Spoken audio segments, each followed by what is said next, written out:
Firstly, many congratulations to Mrs. Gio and Gio on the birth of your child. Well done. I wish you all the best in family life.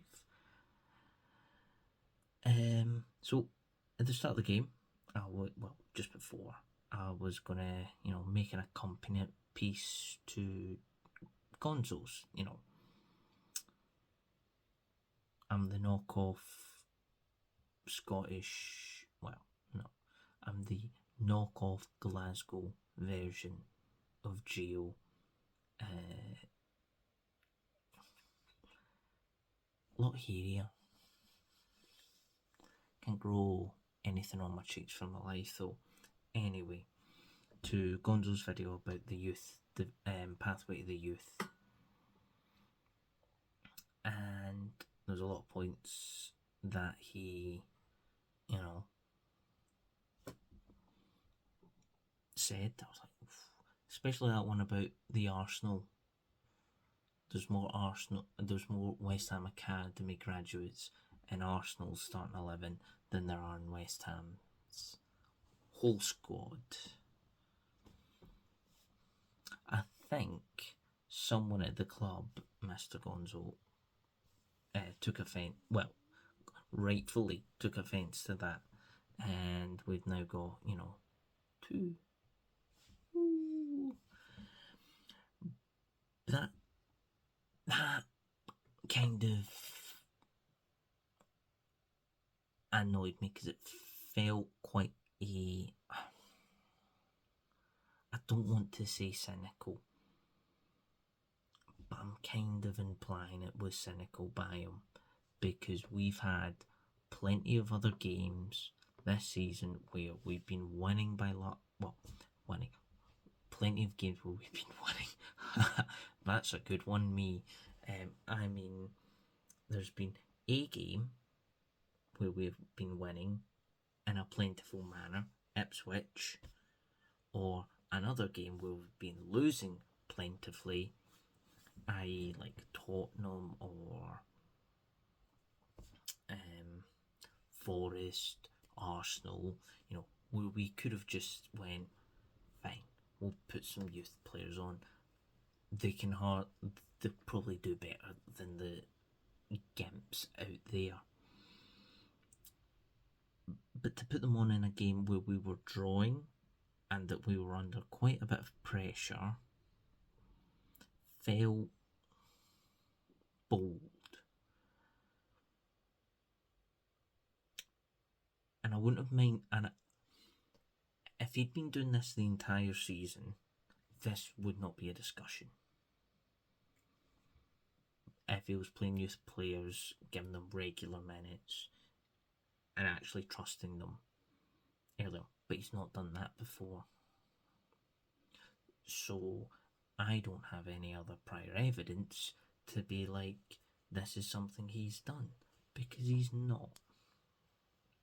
So I will use the term cynical, but that should not detract from Scarles or Casey, because I thought Scarles played pretty well, actually. There was a point where he was sort of in no man's land, but that's how you learn. He'll look at that tomorrow and go, I should have been. I can tell you who was on the wing. I'll watch it on the iPad. Give me a break, please.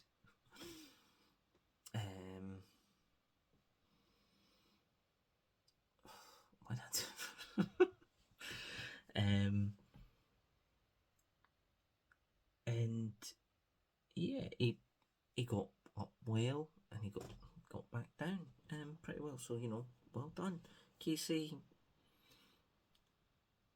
Did he come on before or after the goal? I don't know, but he should have came on for Mavropanos. And that's this game where he's cost us 2 points, and the last game where he almost nearly cost us 2 points. And this is, a concern about Lopetegui, that, he seems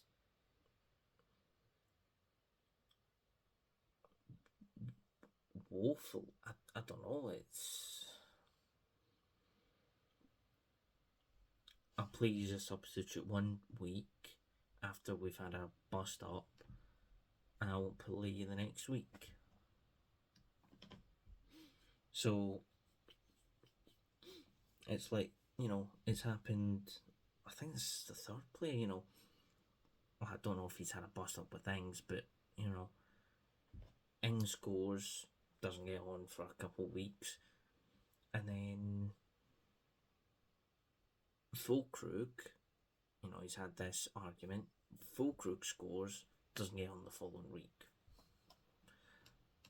Him, Tadibo, Lopetegui and Tadibo have the bust up, comes on the following week, then doesn't come on again. Like, alright, Danny Ings, you'd probably need to pay a team to take him, but Tadibo and Fulkrug, I know we've only got Tadibo on loan, but that's 60 plus million players that you're just having a scrap with, or verbal handbags with, and you're not playing them. Now, I don't particularly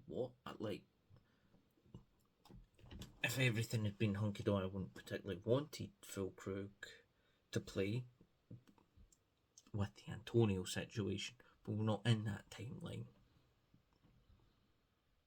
You need to.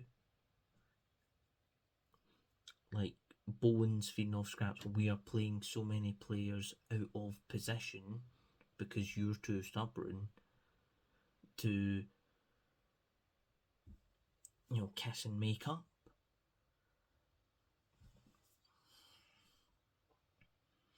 That did annoy me. Like, Paqueta right wing, Kudus left wing, Bowen up front.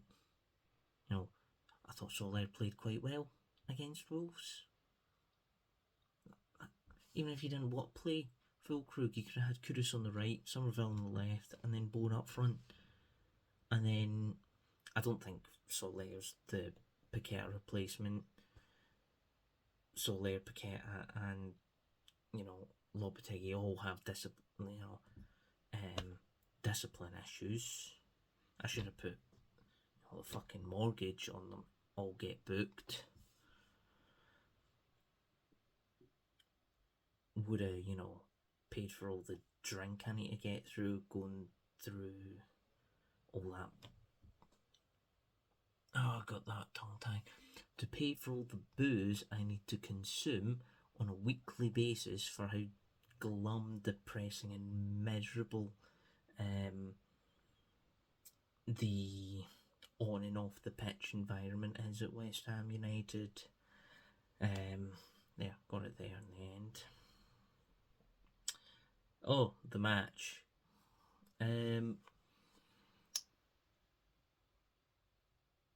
We played not too bad first half.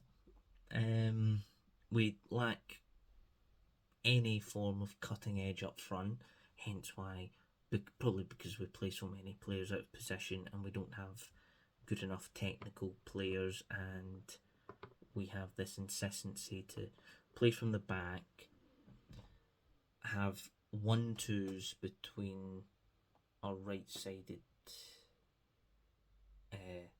players. Normally was Mavropano. This is the example that really annoyed me. Ball went to Mavropanos. Mavropanos passed it to Alvarez. Alvarez passed it to Mavropanos. Alvarez moved up the pitch, got the ball back from Mavropanos. Mavropanos then passed. Alvarez passed it back to Mavropanos. Mavropanos passed it back to Alvarez, having moved back up the pitch, to then just pass it back to Fabianski, who punted it forward and lost possession. Oh, okay. Because there was a stat At the 20-minute mark,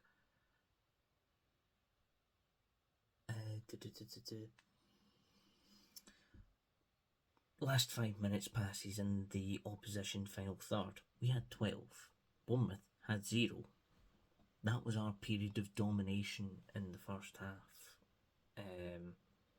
which was 12 passes forward, which signifies we aren't very good at getting the ball forward, even though we are controlling the game.